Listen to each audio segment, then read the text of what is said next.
خلق الإنسان علمه البيان.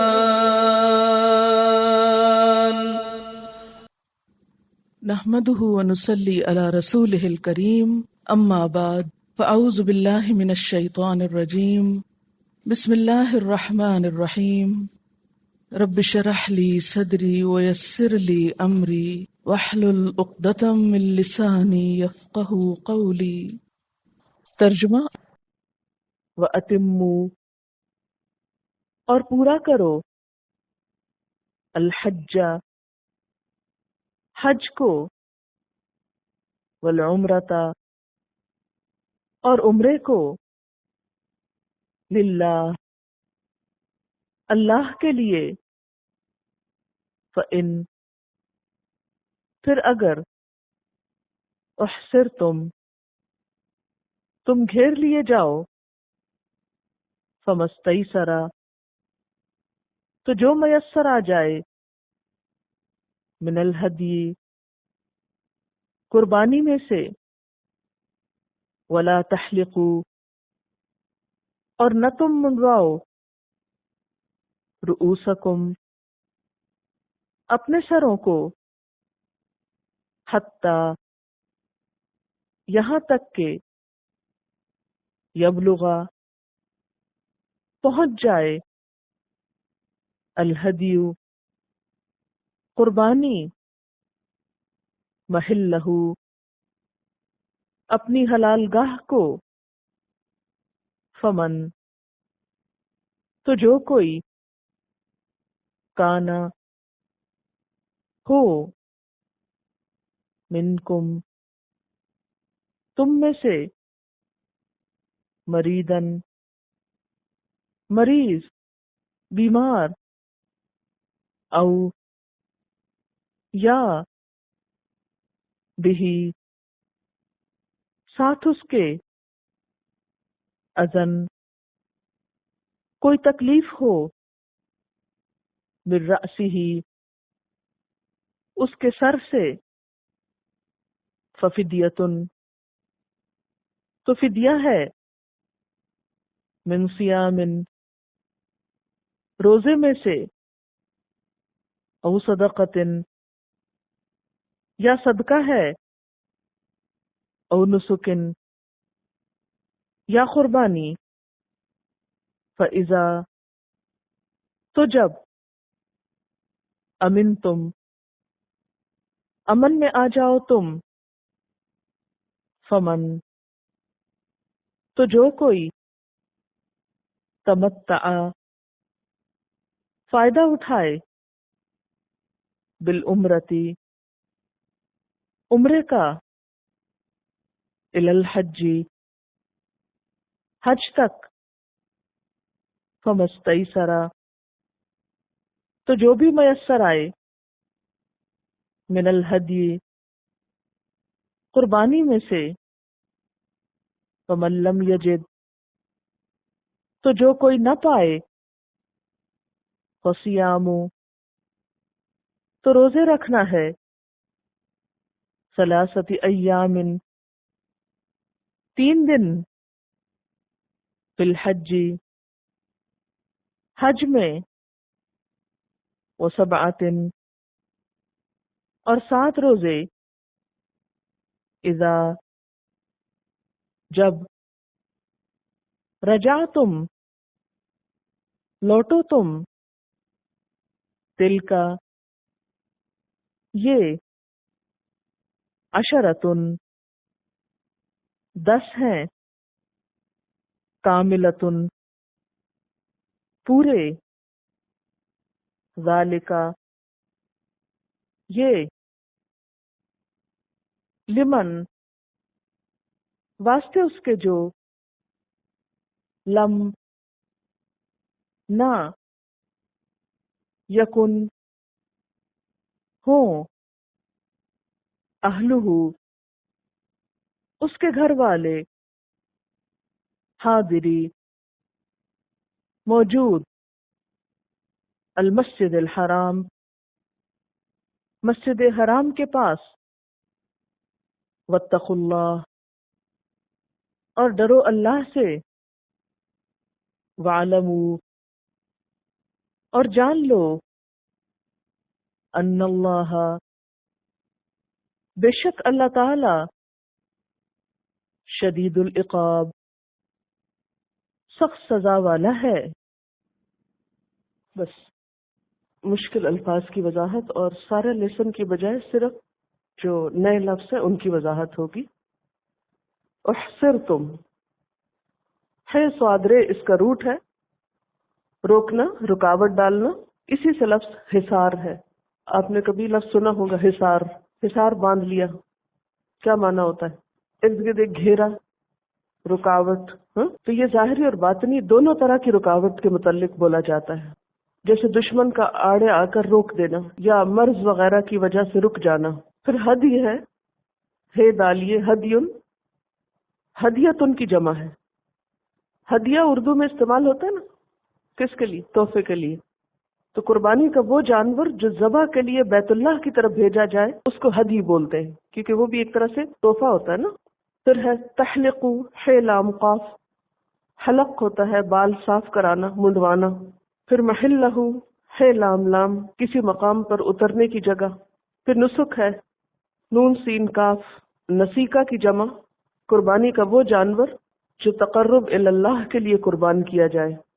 تو اب نسیکہ اور ہدی میں فرق کیا ہے دونوں قربانی کے جانور، لیکن ہدی وہ ہوتا ہے جو بیت اللہ کی طرف بھیجی جائے، اور نسیکہ کہیں بھی ہو سکتی۔ تفسیر وَأَتِمُّ الْحَجَّ وَالْعُمْرَةَ لِلَّهِ، اور نیکی کی قسم کیا ہے؟ حج اور عمرہ اللہ کے لیے کیا کرو اور پورا کیا کرو۔ ایک ایک لفظ کے اندر کئی باتیں چھپی ہوئی ہیں۔ اتمو، پورا کرو، تمام کرو۔ اس سے معنی کیا ہے کہ جو شخص حج اور عمرے کی نیت کر لے اسے وہ پورا کرنا پڑے گا، نہ کر سکے تو کفارہ دینا ہوگا اور قضا بھی دینی ہوگی۔ جیسے نماز آپ نہیں پڑھ رہے، نفل تو نہیں پڑھے، لیکن اگر آپ نے شروع کر کے توڑ دیا تو آپ کو دوبارہ وہ پڑھنی پڑے گی، اس کی قضا دینی پڑے گی۔ بات یہ ہے کہ عربوں کے ہاں حج ایک میلہ بن گیا تھا۔ حج کیا تھا؟ ایک تجارتی میلہ، اس کی کوئی روح باقی نہیں رہی تھی۔ اتنا تو نہیں لیکن کافی حد تک ہمارے ہاں بھی یہ بس ایک اکٹھ بھیڑ ہی ہو گئی ہے، وہ مقاصد نہیں پورے ہو رہے جو حج کے اصل میں ہیں۔ تو اہل عرب کو احساس دلایا کہ جو مسلمان ہو گئے ہو اب تمہارا طرز عمل مختلف ہونا چاہیے، تمہیں للہ، اللہ کے لیے حج کرنا چاہیے پوری روحانیت کے ساتھ، اور اسی طرح عمرہ کو بھی۔ فَإِنْ أَحْسِرْتُمْ، پھر اگر تم گھیر لیے جاؤ، یعنی حج پہ نہ جا سکو، احرام پہن کے گھر سے نکل کے رستے میں روک لیے گئے۔ مثلا یہاں سے آپ چلے گئے، جدہ میں جب پاسپورٹ دکھا رہے تھے تو انہوں نے وہاں سے واپس کر دیا کہ چلے جاؤ، نہیں جا سکتے۔ اب کیا کریں؟ گھر آ جائیں، آنا ہی پڑے گا، اور تو کچھ نہیں آنا، یا جیل جانا پڑے گا۔ یہ اس دور میں سمجھنے کے لیے بات بتا رہی ہے، اور تو کوئی رکاوٹ نہیں ہوتی۔ یا یہ ہے کہ خدا نہ خواستہ کسی کا جہاز وہاں جانے کی بجائے کہیں اور اتار لیا جائے، اللہ نہ کرے نہ کرے۔ یہ میں اس لیے نہیں کہہ رہی کہ ایسا ہو، اس لیے کہہ رہی ہوں کہ یہ پاسبل رکاوٹیں ہو سکتی ہیں۔ تو حکم تو معلوم ہونا چاہیے نا، کہ پھر کریں کیا اب ایسی کوئی رکاوٹ آ گئی۔ وَأَتِمُّ الْحَجَّ وَالْعُمْرَةَ لِلَّهِ فَإِنْ أَحْسِرْتُمْ، گھیر لیے گئے تو اب کیا؟ فَمَسْتَيْسَرَ مِنَ الْهَدْيِ، تو جو میسر آئے قربانی میں سے، یعنی قربانی دے دو۔ ہدی کہتے ہیں قربانی کو، ایک جانور جیسے بکرا وغیرہ یا بڑے جانور کا 7واں حصہ۔ اب دیکھیں کہ حج تو فرض ہوتا ہے لیکن عمرہ تو فرض نہیں ہوتا، تو پھر کیا کریں؟ اگر نیت کر لیں تو وہ بھی فرض ہو جاتا ہے۔ جیسے نفل نماز نیت کر لیں تو فرض ہوگی کہ اسے پوری کی جائے۔ یہ نہیں کہ مثلاً آپ نے نفل شروع کیے، ایک رکعت پڑھی تو آپ کہیں، کوئی آ گیا تو آپ کہیں اچھا چلو توڑو نماز، چھوڑو پڑے، نفل ہی تھے نا، خیر ہے اب کیا پڑھنے۔ ایسے نہیں کر سکتے آپ کو پورے کرنے ہیں، یا ابھی کر لیں، اگر توڑ بیٹھے کسی وجہ سے تو دوبارہ پڑھ لیں۔ اسی طرح عمرہ نفل ہے، لیکن اگر آپ نے احرام پہن لیا اور نکل گئے اور روک لیے گئے تو فرض ہے، اب اس کی قضا دینی ہوگی۔ اس کی دلیل کیا ہے؟ نبی صلی اللہ علیہ وسلم جب صلح حدیبیہ کے سال عمرہ نہ کر سکے تو اگلے سال انہوں نے عمرۃ القضاء کیا۔ اسی لیے احرام باندھتے ہوئے یہ نیت کر لی جانی چاہیے کہ وہ محلی من الارض حیث تحتبسنی، کہ میرا حلال ہونا وہاں ہوگا جہاں مجھے روک لیا جائے، یعنی جہاں مجھے روک لیا جائے گا وہاں سے میں حلال ہو جاؤں گا۔ تو کیا حکم ہے؟ قربانی کرو۔ ولا تحلقوا رؤوسکم حتی یبلغ الہدی محلہ، اور مت منڈواؤ اپنے سروں کو یہاں تک کہ قربانی اپنی حلال گاہ کو پہنچ جائے۔ اس سے ایک اور بات پتہ چلتی، قربانی واپس پاکستان آ کے نہیں کرنی ہے آپ نے، یا اپنے گھر میں نہیں قربانی یہ ہو سکتی۔ یہ قربانی کہاں ہوگی؟ خود نہیں جا سکے قربانی کے جانور بھیجو، وہاں جا کے کرواؤ، یعنی ان جانوروں کو آگے بھیج دو۔ اب آج کے دور میں تو جانور جہاز کے ساتھ نہیں لے جائیں، تو پھر کیا ہوتا ہے؟ وہیں پر آپ کسی کو ٹیلی فون کر سکتے ہیں، کسی کمپنی کو کہہ سکتے ہیں کہ یہ ہم پیسے ڈرافٹ بھیج رہے ہیں، ہمارے حصے کو، جیسے شرکت الراجحی ہے، وہ لوگوں سے پیسے لے کے قربانیاں ان کی کر دیتے ہیں، تو وہ وہاں قربانی کرا دیں منا کے اندر۔ یہ ریچول ہے نا، اس لیے پابندی کہ وہیں قربانی ہو۔ وَلَا تَحْلِقُوا رُؤُوسَكُمْ حَتَّى يَبْلُغَ الْهَدْيُ مَحِلَّهُ، اور سر نہیں منڈوانا اس وقت تک جب تک کہ قربانی ہو نہ جائے، اپنی جگہ نہ پہنچ جائے۔ پھر کیا ہے؟ فَمَنْ كَانَ مِنْكُمْ مَرِيضًا، جو کوئی بیمار ہو جائے، او بِهِ أَذًى مِّن رَأْسِهِ، یا اس کے سر میں کوئی تکلیف ہو جائے کہ سر منڈوا ہی نہیں سکتا، کوئی زخم ہو گیا، چوٹ لگ گئی، پھٹ گیا، تو اب کیا کرے؟ فَفِدْيَةٌ مِّن صِيَامٍ، روزے سے فدیہ دے، او صدقۃ، یا صدقہ کرے، او نسک، یا قربانی کرے۔ اب یہاں تو قرآن میں کوئی نہیں لکھا ہوا کہ کتنے روزے رکھے، اب ذرا عمل کریں قرآن پہ خود ہی۔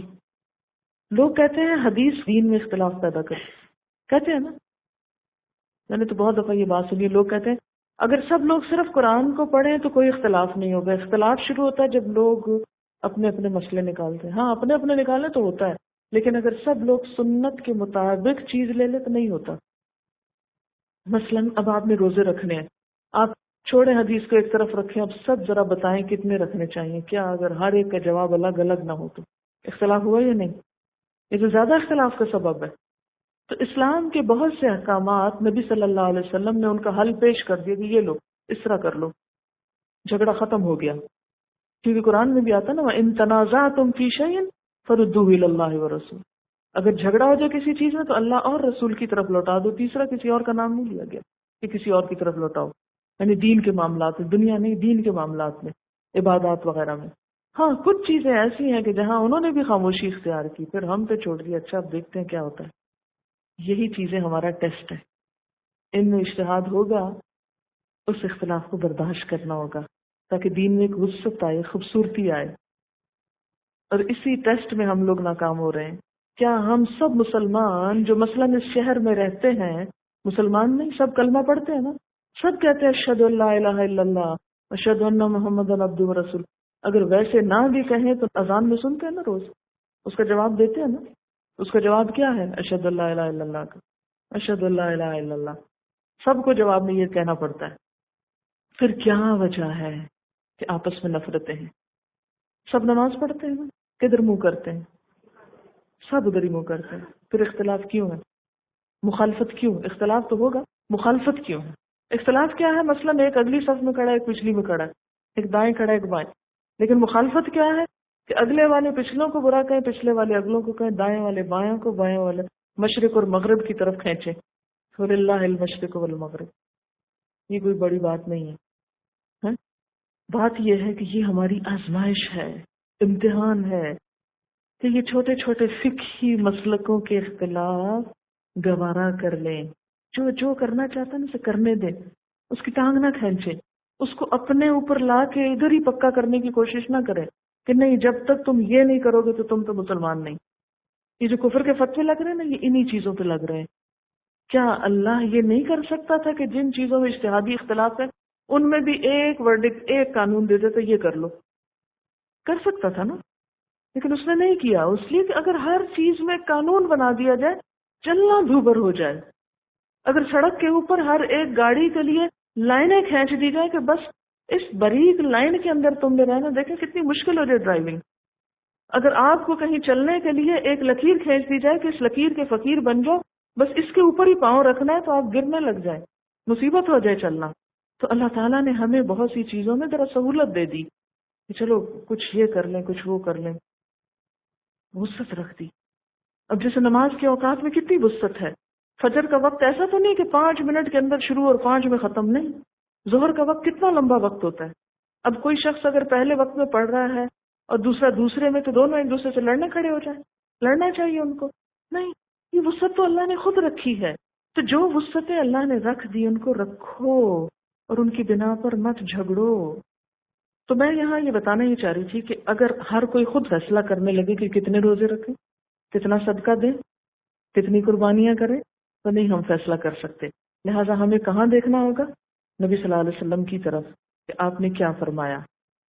حدیث میں وضاحت ہے 3 روزے، 6 مسکینوں کا کھانا، آدھا سا گندم، نصف سا، سا کہتے ہیں پیمانہ ہے گندم. روزوں کے علاوہ دوسرے 2 فدیوں میں کچھ اختلاف ہے. بعض کے خیال میں مکہ میں، یعنی مکہ کے اندر، اور بعض کے نزدیک کیا ہے، کسی بھی جگہ ہو سکتے ہیں. اچھا چلیے، من سیامن روزہ کتنا؟ 3، صدقہ نصف سا گندم، نسک قربانی یعنی ایک جانور قربان کرنا. اس میں ایک بکری کا حکم ہے. اور نسک کیا ہے؟ نسیکہ کی جمع ہے. اس قربانی کے جانور کو کہتے ہیں جو تقرب اللہ کے لیے کی جائے. ایک تو نہیں آپ کے بازار میں سلاٹر کیے ہوئے بکرے پڑے ہوتے ہیں، تو یہ اللہ کی خاطر تھوڑی کیے ہوتے ہیں، یہ تو ویسے کھانے کے لیے کیے ہوتے ہیں. تو جو اللہ کے لیے کیا جائے اس کو نسیکہ بولتے ہیں. نسیکہ اس کی جمع ہے نسک. ہدی قربانی کا جانور جو ذبح کے لیے بیت اللہ بھیجا جائے اس کو ہدی بولتے ہیں، خواہ اونٹ ہو، گائے یا بھیڑ جو بھی. فَإِذَا أَمِنْتُمْ، پھر جب تم امن میں آ جاؤ. فَمَن تَمَتَّعَ بِالْعُمْرَةِ إِلَى الْحَجِّ، تو جو فائدہ اٹھانا چاہے عمرے کا حج تک، یعنی عمرہ اور حج ایک سفر میں کرنا چاہے، فَمَسْتَيْسَرَ مِنَ الْحَدْيِ، تو جو میسر آئے قربانی میں سے وہ کر لے. یعنی حج پر قربانی کرنی ہوگی، لیکن کون سے حج پر؟ حج تمتع پر. یاد رکھیں حج تمتع اور قران میں قربانی ہے، افراد میں قربانی واجب نہیں. اب آپ کہیں کہ وہ کیا ہوتا ہے، وہی کیوں نہ کر لیں؟ وہ آپ نہیں کر سکتے، وہ مکہ والے کیا کرتے ہیں. جی. فَمَن لَّمْ يَجِدْ فَصِيَامُ ثَلَاثَةِ أَيَّامٍ، تو جس کو اب قربانی نہ ملے وہ کیا کرے؟ دے ہی نہیں سکتا، غریب آدمی ہے، میسر ہی نہیں، 3 روزے رکھ لے. فی الحج، حج کے دنوں میں. یہ کون سے ایام حج؟ یعنی پہلی ذی الحج سے لے کر 9 تک. وَسَبْعَةٍ إِذَا رَجَعْتُمْ، اور 7 جب تم واپس گھر آ جاؤ، اپنے ملک آ جاؤ. تِلْکَ عَشَرَةٌ کاملہ، یہ 10 مکمل ہوئے. ذالک، یہ حکم، لمن، واسطے اس کے ہے جو لم نہ یکن ہو اہلہ، اس کے گھر والے، حاضر المسجد الحرام، مسجد حرام کے قریب. جن لوگوں کا گھر مسجد حرام یعنی مکہ میں نہ ہو، یہ حکم ان کے لیے ہے. جو مکہ میں ہو وہ کیا کر سکتے ہیں؟ ان کے لیے خالی حج ہے، قربانی نہیں ہے. وہ قربانی تو صاحب حیثیت ہی دے گا نا، لیکن جو یہاں سے حج کرنے کو جائے گا اسے قربانی کا بھی ساتھ انتظام کرنا ہوگا. واتقوا اللہ، پھر فرمایا اللہ سے ڈرو. ہر حکم کے آخر میں واتقوا اللہ ہے. کتنا دہرایا تقویٰ. وَاعْلَمُوا، اور جان لو، علم حاصل کرو. کس بات کا علم؟ کہ ان اللہ شدید العقاب، اللہ سخت بدلہ لینے والا ہے، سخت سزا دینے والا ہے. کہ حج کے احکام کی خلاف ورزی اگر کی تو ثواب کی بجائے عذاب ہوگا. کچھ سوالات ہیں. اعتکاف کے بارے میں کسی نے سوال کیا ہے کہ مردوں اور عورتوں دونوں کے لیے مسجد ہی کا لفظ آیا ہے قرآن پاک میں، اور آپ نے عورتوں کو گھر میں کرنے کے لیے نہیں کہا. بنیادی طور پر حکم یہی ہے کہ مسجد ہی میں اعتکاف ہوتا ہے، لیکن بات یہ ہے کہ اگر کہیں پر کوئی جگہ ہے ہی نہیں عورتوں کے لیے مسجد میں، تو پھر کیا بالکل ہی وہ اس کے اجر و ثواب سے محروم ہو جائیں؟ تو ایسی صورت میں نہ کرنے سے بہتر ہے کہ کسی گھر کے ہی کونے میں بیٹھ جائیں. مگر اصل ثواب تو یا مسنون اعتکاف جو ہے وہ تو اسی وقت ہی ہوگا جب اس کی شرائط پوری ہوں گی. قربانی کیا چیز ہے اور کس کے لیے واجب ہے اور کس کو کرنی چاہیے، اس کے لیے کیا شرائط ہیں؟ قربانی کا لفظ جو ہے یہ قرب سے نکلا ہے. قربانی کس لیے کی جاتی ہے؟ اللہ تعالیٰ کا قرب حاصل کرنے کے لیے، اللہ تعالیٰ سے اپنی محبت کا اظہار کرنے کے لیے. اچھا مجھے یہ بتائیے کہ جب آپ نے کسی سے محبت کا اظہار کرنا ہو اور اس کے لیے کوئی تحفہ خریدنا ہو تو اس کے لیے کیا شرائط ہونی چاہیے؟ کیا شرائط ہونی چاہیے آپ کے پاس کہ آپ کے پاس 7.5 تولے سونا ہونا چاہیے، تب آپ کسی کے لیے تحفہ خرید سکتے ہیں، اور آپ کے نام ایک پلاٹ ہونا چاہیے، تب آپ کسی سے محبت کا اظہار کر سکتے ہیں۔ یہ جو قربانی ہے نا، اس کے بارے میں نے جتنا بھی پڑھا کہ مجھے کہیں سے پتا چلے، کسی آیت سے، کسی حدیث سے، کہ کس کے اوپر یہ واجب ہے، اس کی کوئی دلیل نہیں مجھے ملی کہ جس کے پاس اتنا سونا یا چاندی ہے یا اتنی زمین ہے یا اتنے پیسے ہیں وہ قربانی ضرور کرے۔ یہ نہیں کہیں لکھا ہوا۔ تو پتہ پھر کیا چلتا ہے؟ مثلا نبی صلی اللہ علیہ وسلم کے نام کتنے پلاٹس تھے، لیکن آپ ہر سال قربانی کرتے تھے۔ پھر اسی طرح آپ نے اپنی طرف سے بھی کی، اپنی ازواج کی طرف سے بھی کی، حضرت ابراہیم کی طرف سے بھی کی۔ تو اس سے کیا پتہ چلتا ہے کہ یہ دراصل محبت کا ایک اظہار ہے۔ اس کے لیے شرط نہیں ہے کہ آپ کے پاس کتنا گولڈ ہو یا کتنی چیزیں ہو، دیکھنا یہ ہے کہ آپ اپنی روزمرہ ضروریات پوری کرنے کے بعد اپنے رب کے لیے کیا قربانی کر سکتے ہیں، کیا نذرانہ دے سکتے ہیں، کیا چیز پیش کر سکتے ہیں۔ بکرا دے سکتے ہیں یا بھیڑ دے سکتے ہیں یا گائے یا اونٹ میں حصہ ڈال سکتے ہیں، آپ کس کے قابل ہیں۔ اگر ہیں تو ٹھیک ہے، اس کے لیے یہ بھی نہیں کہ بچے کی طرف سے دی جائے یا نہ دی جائے، عورت کی طرف سے دی جائے یا نہ دی جائے، عورت خود کرے یا شوہر کرے۔ یہ سب مسئلے کیا ہیں دراصل؟ ان سب کا جواب کیا ہے؟ محبت کا اظہار، اللہ کے قرب پانے کی تمنا۔ جس کے اندر ہوگی وہ کچھ بھی کرے گا، اور جس کے پاس حیثیت نہیں لیکن اس کے اندر تڑپ ہے تو بھی اس کا اظہار ہو جائے گا۔ ٹھیک ہے نا؟ یہ بھی شرط نہیں کہ گھر کے ہر شخص کی طرف سے ہو، اور یہ بھی ہو سکتا ہے کہ ایک قربانی پورے گھر والوں کی طرف سے ہو جائے، اور یہ بھی ہو سکتا ہے کہ ایک شخص اپنے طرف سے 2 دے دے۔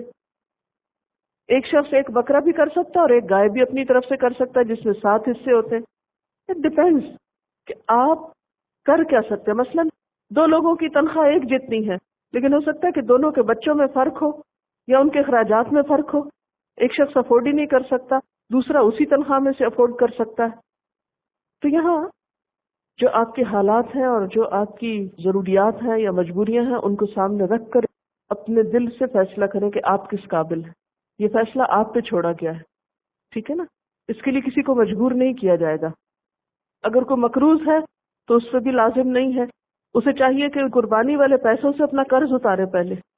دیکھیں نا، ایک مقروض شخص جو ہے وہ تحفے میں کیا دے گا؟ اس کو تو یہ ہے کہ پہلے اپنا قرضہ اتارے۔ اگر ہم قربانی کی استطاعت نہیں رکھتے تو ہم ویسے ہی ان دنوں میں کچھ نہ کچھ اپنی حیثیت کے مطابق صدقہ خیرات کر دیں۔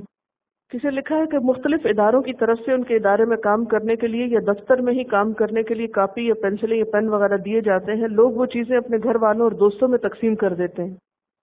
یہ بھی باطل طریقے سے مال کھانے کی ایک مثال ہے۔ اگر کسی کا پین ہمارے پاس آ جائے، سستی کی وجہ سے واپس نہ کیا ہو، اب جب یاد نہ ہو کہ کس کا ہے تو ایسی صورت میں کیا کرنا چاہیے؟ کسی اور کو دے دیں، خود نہ استعمال کرے، کسی ضرورت مند کو دے دیں۔ اگر کسی عزیز کی ڈیتھ ہو جائے اور اس کے بارے میں اچھا خواب نہ دیکھے تو اس کے لیے کیا کرنا چاہیے؟ اس کی اولاد کو بتانا چاہیے۔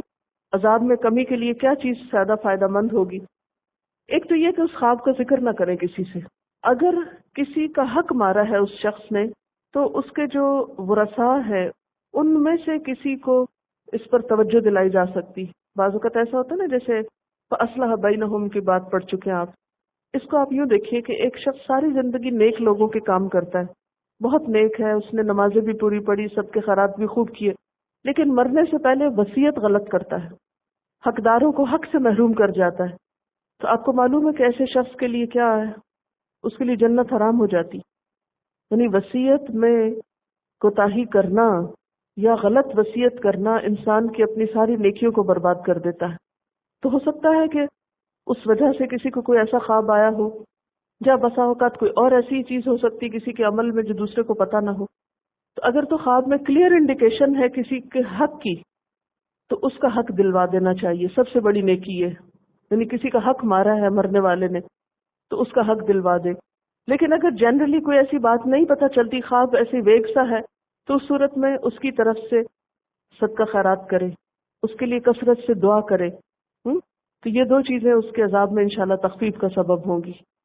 الحمد للہ رب العالمین سبحانک اللہم و بحمدک اشہد ان لا الہ الا انت استغفرک ونتوب الیک. والسلام علیکم ورحمۃ اللہ وبرکاتہ. والسلام علیکم ورحمۃ اللہ وبرکاتہ.